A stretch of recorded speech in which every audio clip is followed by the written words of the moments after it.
அப்போல்லாம் நாங்கள் சின்ன பிள்ளையா இருக்கையிலேருந்து தேங்காய் சுடுறது அப்படின்னா ஆடி 1 வந்துருச்சுன்னா போதும், ரொம்ப ஜாலியாக அதை என்ஜாய் பண்ணி பண்ணுவோம். ஆனால் இப்போல்லாம் ரொம்ப குறைஞ்சி போயிடுச்சு. இருந்தாலும் இப்போ இருக்கக்கூடிய ஜென்ரேஷனுக்கு எப்படிங்கிறத செஞ்சு காமிச்சிருவோம். முடிகிறவங்க செஞ்சு பாருங்கள். ஸோ வாங்க வீடியோக்குள்ளே போவோமா? ஸோ அதுக்கு ஃபஸ்ட்டு பாசிப்பருப்பு 1 கப் எடுத்து நல்லா வறுத்து எடுத்துக்கோங்க. அதே கப்பில் 1 கப் அரிசியை நல்லா வறுத்து எடுத்துக்கோங்க. இப்போ இந்த 2யுமே நல்லா ஆற வச்சுட்டு ஒரு மிக்சர் ஜாரில் போட்டு 4 ஏலக்காய் போட்டு நல்லா கொரன்னு இந்த மாதிரி அரைச்சி எடுத்துக்கோங்க. அவ்வளோதான். இதுக்கு ஒரு கப் வந்து பொட்டுக்கடலை சேர்த்து அதையும் நல்லா மிக்சியில் அரைச்சி எடுத்து இது கூட மிக்ஸ் பண்ணிக்கோங்க. ஸோ பார்த்திங்கன்னா பொட்டுக்கடலை 1 2மா இருந்தாலும் பரவாயில்ல, அது ஃபைன் பேஸ்ட்டாக இருந்தாலும் பரவாயில்ல, நமக்கு அரிசி பருப்பு மட்டும் கொரன்னு இருக்கணும். ஸோ அதை மட்டும் பார்த்துக்கோங்க. அதையும் இது கூட சேர்த்துட்டு 1 கப் போல் நாட்டு சர்க்கரையும் சேர்த்துக்கோங்க. நீங்கள் வெல்லம் சேர்க்குறதா இருந்தாலும் சேர்த்துக்கோங்க, சர்க்கரைனாலும் ஓகே தான். ஸோ அதுக்கப்புறம் பார்த்திங்கன்னா இதெல்லாம் நல்லா மிக்ஸ் பண்ணி வச்சுருங்க. இது வந்து வெறுமனே நார்மலாக ஒரு ஸ்நாக்ஸ் மாதிரி கூட குழந்தைங்களுக்கு செஞ்சு கொடுத்துக்கலாம். ஸோ இதை வச்சு டிஃபன் பாக்ஸில் வச்சு 1 வீக் வரைக்கும் சாப்பிட்லாம், ஒன்றும் கெட்டு போகாது.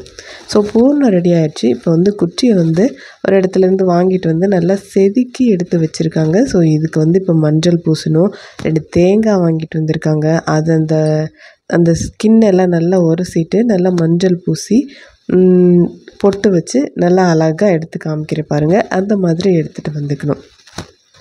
ஸோ பார்த்திங்கன்னா இதுக்கு மேலே நம்ம என்ன பண்ண போகணுன்னா, இதை வந்து நம்ம ஒரு மெத்தட் இருக்குது. இந்த நம்ம செஞ்ச பூர்ணத்தை இந்த தேங்காய்க்குள்ளே வர வைக்கணும். ஸோ அது எப்படி அப்படிங்கிறத பார்க்கலாம். ரொம்ப இன்ட்ரெஸ்டிங்காக இருக்கும். ஸோ வாங்க பார்க்கலாம். ஸோ பார்த்திங்கன்னா குச்சியுமே ரெடி பண்ணி எடுத்து வச்சாச்சு. ஸோ பாப்பா ரொம்ப இன்ட்ரெஸ்டிங்காக பார்த்துட்ருக்கா.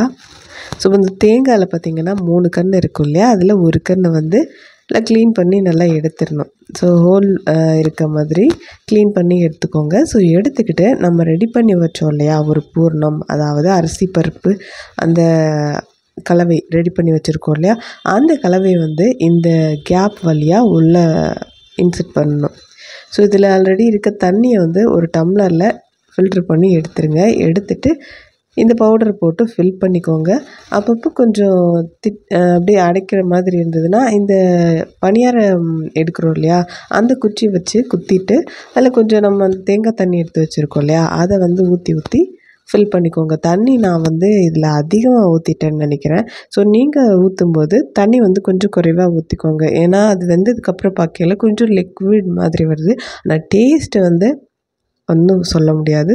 ஸோ அதுக்கப்புறம் நம்ம குச்சியில் குத்திட்டு நல்லா அடுப்பில் வச்சு ஹீட் பண்ணிவிட்டு பார்த்தோம் அப்படின்னா, கோயிலில் போய் பிள்ளையாரை வந்து அதாவது வீட்டிலேருந்து பிள்ளையார் கோவில் வரைக்கும் இருக்கக்கூடிய கல், அந்த எல்லா கல்லையுமே 3 முட்டிட்டு கோயிலுக்கு போய் சாமிக்கு படைச்சிட்டு வர்றது வழக்கம். ஸோ சாமி படைச்சி வீட்டுக்கு கொண்டு வந்து சாப்பிட்டதுக்கப்புறம் பார்த்திங்க அப்படின்னா அந்த குச்சை வச்சுட்டு ஒரு 2 வாரம் வரைக்கும் இந்த சின்ன பசங்க எல்லாமே வச்சு அந்த குச்சியை வச்சு விளையாடுறது வழக்கம். ஸோ அதெல்லாம் சின்ன வயசு ஞாபகம். ஸோ அந்த மாதிரி நீங்கள் யாராவது குச்சியெல்லாம் வச்சு விளையாண்டுருக்கீங்க அப்படின்னா அது என்ன மெத்தடில் நீங்கள் விளையாண்டுருக்கீங்க அப்படிங்கிறத கமெண்ட் பண்ணுங்கள். இப்போ இருக்க குழந்தைங்களுக்கு, இந்த ஜென்ரேஷன் குழந்தைங்களுக்கு இந்த விஷயத்த கொஞ்சம் வந்து அதை செஞ்சு கொடுங்க. கொஞ்சம் இன்ட்ரெஸ்டிங்காக கூட உட்காந்து டைம் ஸ்பெண்ட் பண்ணி இந்த மாதிரி ரெடி பண்ணி கொடுத்து இதையும் கொஞ்சம் அவங்கள செலிப்ரேட் பண்ண வைங்க. Okay, thank you.